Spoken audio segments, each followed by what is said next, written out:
The first time my wife left for a yoga retreat, she hugged me a little too tightly and promised to come back even more centered. She started booking these trips every few months, each one longer than the last, and always came back with new mantras and incense I never saw her use. When I asked about her phone being off the whole time, she claimed the retreat was digital detox. I tried to believe her, but it was getting harder. Last week, I was scrolling through a local online marketplace looking for a vintage watch when a familiar ring caught my eye. It was her wedding band, unmistakable with its tiny sapphire. The listing had a caption, "For Susan, to mark new beginnings. You know where to find me." My hands shook as I realized it was posted 2 days ago, right in the middle of her latest retreat. That ring had been on her finger when she left.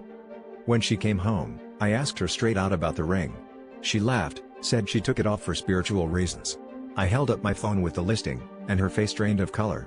She told me Susan was just a friend from the retreat, but the way her lips trembled said otherwise.